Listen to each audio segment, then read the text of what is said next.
sejam muito bem-vindos ao nosso canal, ao nosso programa Diálogo Saudável Nutrição em Pauta aqui na TV Humana.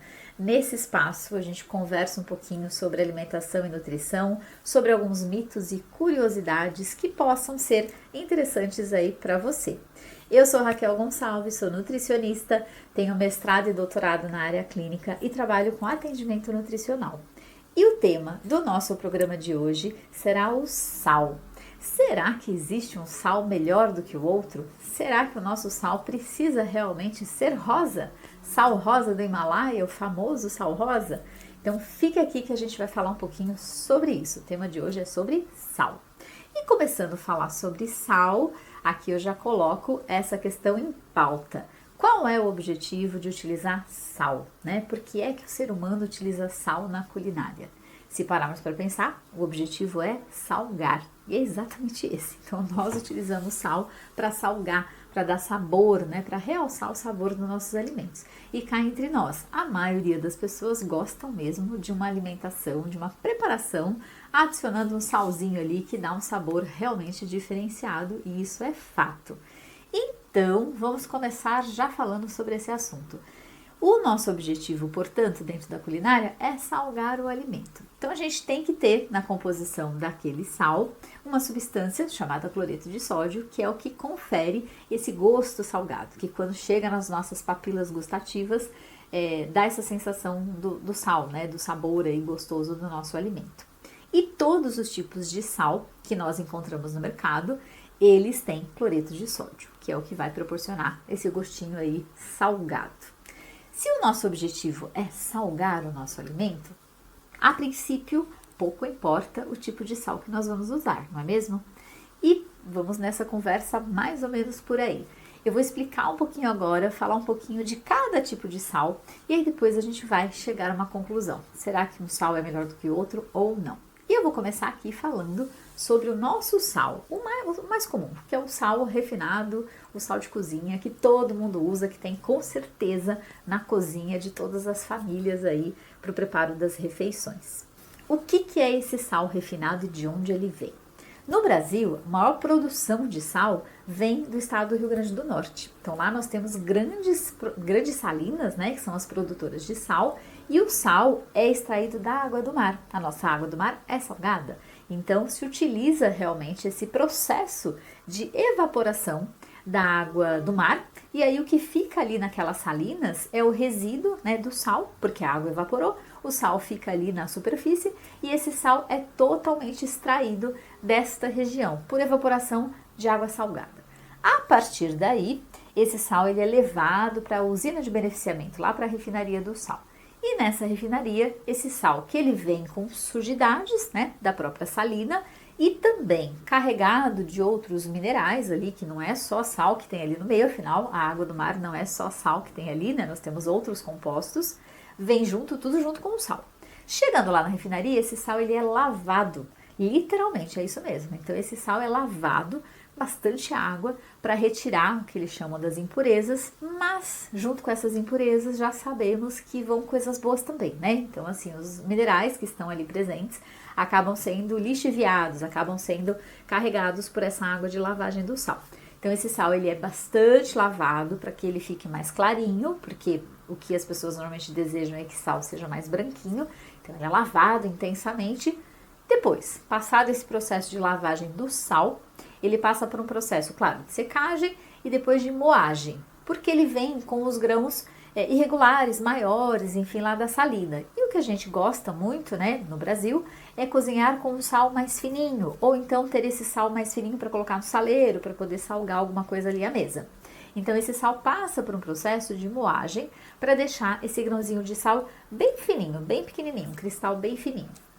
Passado por esse processo de moagem, ele passa por uma outra etapa, que é uma etapa de secagem.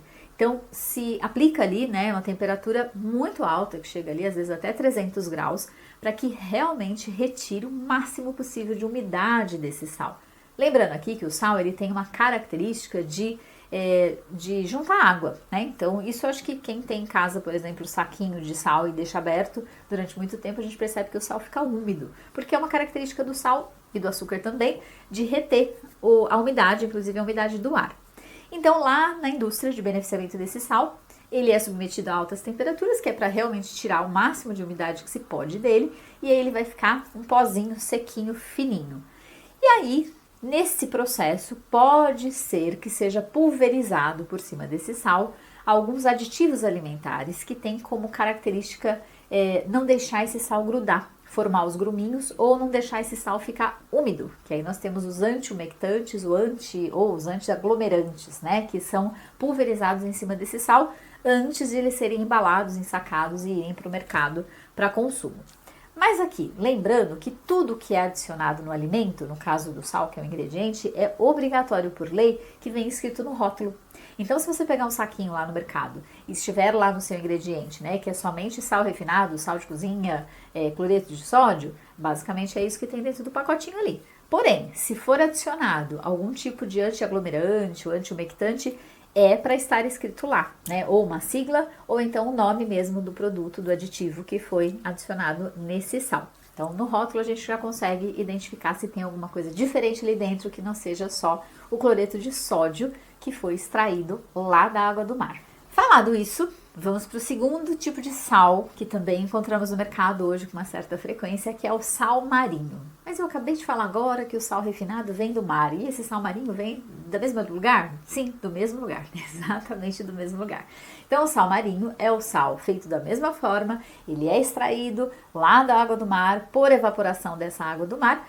A diferença é que o sal marinho não sofre o refino que sofre o sal refinado. Portanto, ele costuma ser um sal mais grosso, ele costuma ser um sal com uma coloração que não é tão branquinha, porque ele não passa realmente por esse processo de refino. E o que vem ali naquele sal marinho? Ele tem cor diferente, ele tem às vezes até um sabor diferenciado, porque por ele não ser refinado, não ser lavado, ele acaba carregando esses minerais, né, do local de origem. Então, dependendo do mar, né, da região da água salgada, do tipo do mar que ele foi extraído, ele vai carregar características diferenciadas. E isso vai conferir a ele sabor, muitas vezes diferenciado, e o tamanho da pedrinha, a textura e a coloração também. Tá? Então, isso é o que muda do sal de cozinha refinado para o sal marinho. Um é refinado e o outro é retirado do mar, sem passar pelo refino, que é o chamado sal integral. Né? Então, ele vem carregado ali das substâncias que viriam junto da água do mar. E o sal grosso, que também é outro que a gente encontra muito no mercado, ele é um sal que passa por processo de refino, tá? Tanto que ele é mais branquinho, enfim. O que muda é que a moagem dele é diferente do sal refinado. Então ele tem uma moagem um pouquinho diferente, mas ele já sofre o processo lá de lavagem, de refino também, e depois ele é embalado. E aí vamos falar agora do sal do Himalaia, que esse também é famoso, né? Então, o sal rosa do Himalaia. Eu tava falando agora da cor do sal marinho, que às vezes vem com uma coloração diferenciada. O sal de Himalaia vem com uma cor bem diferenciada. Ela é uma cor muito bonita, né? Uma cor ali meio rosa, meio salmão.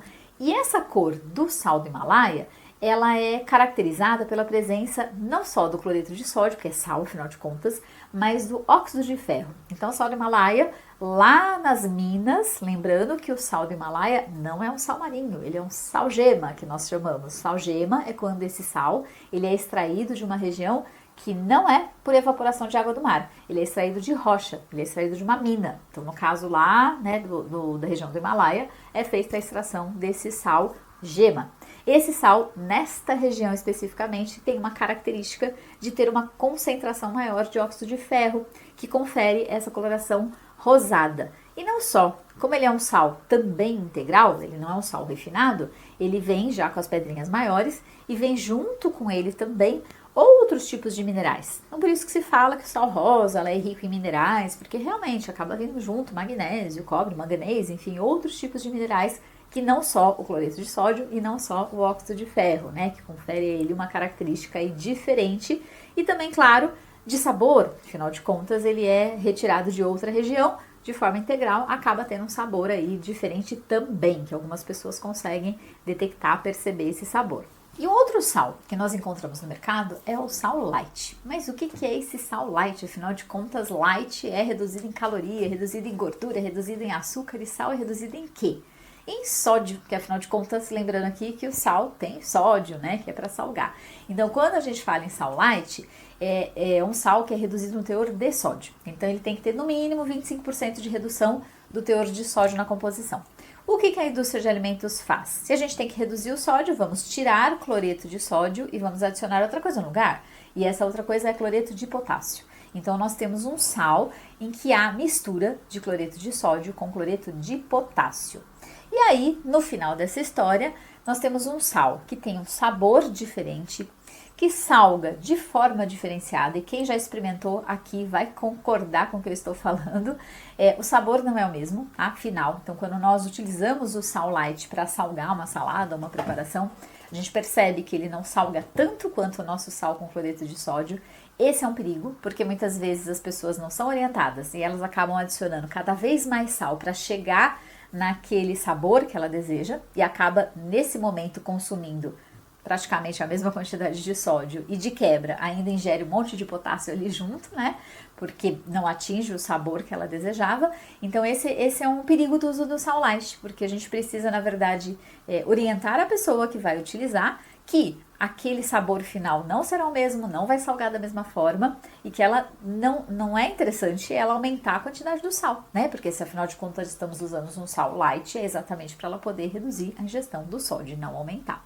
E aqui também vou fazer uma outra ressalva, porque apesar de ele ser inerte, né, o potássio ser inerte para a saúde de pessoas que são saudáveis, para pessoas que têm que ter controle do potássio na alimentação, ele é um perigo. Então, pessoas que têm problema renal, às vezes problema cardíaco, que não podem ingerir quantidades excessivas de potássio, esse sal não é nem um pouco indicado. Então, também a gente precisa tomar cuidado em que pessoa que vai consumir e comprar esse sal, né? Então, isso a gente tem que ficar realmente atento. E aí, falando do último tipo de sal aqui, que eu vou tocar também desse assunto, é a famosa flor de sal. O que é essa flor de sal? Flor de sal, na verdade, esse é um sal bem diferenciado. Eu digo que ele é um sal gourmet, né? Porque a flor de sal, em primeiro lugar, ela não é usado, esse tipo de sal não é utilizado para substituir o sal de cozinha para preparar alimentação. Não é. A flor de sal, ele é um sal de finalização. Ele é um sal para ser adicionado por cima da preparação, a hora que ela já está finalizada. Por quê? Porque ele é um sal diferente. Ele é um sal marinho, ele é extraído também lá das salinas, então ele também vem da água do mar. Só que ele não passa por um processo nenhum de refino e não vem assim da mesma forma que o sal marinho ou que o sal refinado. Ele é formado, é uma camada fina que se forma lá mesmo na salina, na superfície da salina. Então as pessoas depois, né, os funcionários, enfim, ou quem trabalha nas salinas, retiram essa flor de sal da superfície da salina e essa flor de sal é comercializada desta forma. Então ele é um sal integral, ele é um sal que vem com as características do local de onde ele foi extraído. E ele é chamado de flor de sal porque ele tem o grãozinho dele ali, né, quando ele é retirado da salina, ele tem uma característica que lembra flor, então por isso foi dado o nome de flor de sal. Ele é um sal com uma umidade maior, ele é um sal com teor de sódio bem maior, então a gente percebe que ele é um sal que salga mais realmente, e ele tem uma característica de demorar um pouco mais para dissolver na boca. Então, quando a gente finaliza uma preparação com uma flor de sal, aquela preparação ela vai ter uma crocância diferente, que é isso que se deseja, e a hora que se leva essa preparação à boca, né, além dessa crocância, vai ter essa quebra aí do salgado, desse grãozinho de sal mais salgadinho ali que a gente vai perceber, e às vezes até um sabor diferenciado, porque ele não é um sal refinado, né? Ele é um sal integral ali que carrega esses odores, esses aromas, na verdade, de onde ele foi extraído. E também, em outras receitas também que se utiliza flor de sal, hoje em dia são receitas doces, né? Então se utiliza muito o caramelo salgado, caramelo com flor de sal, que é a mesma coisa, né? Se utiliza a flor de sal em preparação doce, para que a hora que a gente coloque na boca, a gente tenha essa mistura do doce com o salgado e a crocância da flor de sal, que é bem salgadinha. A gente percebe que realmente o teor de sal dela é até realmente um pouquinho mais elevado do que o sal convencional que a gente conhece. Bom, já apresentei aqui as variedades de sal, as mais comuns, né, que nós encontramos no mercado. E será então, depois de que eu falei tudo aqui, né, que tem uma delas que é melhor ou que é pior para a nossa saúde? O que eu vou chamar a atenção aqui de novo para finalizar, gente, sal é feito para salgar. Então, o objetivo da sua escolha do sal, com exceção da flor de sal, que não é feito para salgar, a flor de sal que eu falei agora para finalizar, qualquer outro tipo de sal que vocês adquiram no mercado tem o objetivo final salgar. E a gente deve focar somente nisso. Mas esse sal B, A, C, A, B, C, enfim, ele tem mais minerais, esse aqui tem mais ferro, esse aqui tem mais magnésio. Sal não é lugar onde nós vamos buscar minerais. Nós vamos buscar Sódio, somente sódio, mais nada. E quanto menos sal nós consumirmos, melhor para a nossa saúde. Estes outros minerais, ferro, magnésio, manganês, nós encontramos facilmente em outros alimentos. Então, uma dieta saudável, equilibrada e variada, nós conseguimos facilmente atingir isso com outros alimentos. Não é no sal que a gente vai buscar isso. Então, o que importa no sal é consumir pouco e que ele salgue de forma que te agrade. Basicamente é isso. Não importa o que mais que vem junto ali dessa composição do sal. E aqui também vou chamar a atenção pela quantidade. Hoje, a Organização Mundial da Saúde recomenda que o limite diário de sal não ultrapasse 5 gramas por dia. No Brasil, nós temos um consumo médio em torno de 12 a 13 gramas de sal por dia, por pessoa, o que é mais do que o dobro do que o recomendado no nível de segurança pela Organização Mundial da Saúde. Então a gente já começa por aí, né? Sal deve ser reduzido o consumo e não aumentar. Então quanto menos sal a gente consumir, melhor aqui, desculpa. Então sempre a gente tem que prestar atenção nesse foco, né? Salgar, que esse é o objetivo do sal. E aqui eu também vou chamar a atenção para um outro dado que eu acho que é importante a gente falar aqui. O sal de cozinha, que é vendido lá no supermercado, que a gente usa no nosso dia a dia, que é o mais barato, se vocês observarem, ele vem escrito na embalagem que ele é um sal iodado. E muitas outras variedades de sal não está escrito sal iodado. Por que é que o nosso sal de cozinha é iodado? Porque é obrigatório, por lei. Porque existe ainda no Brasil, em algumas regiões, a deficiência de iodo.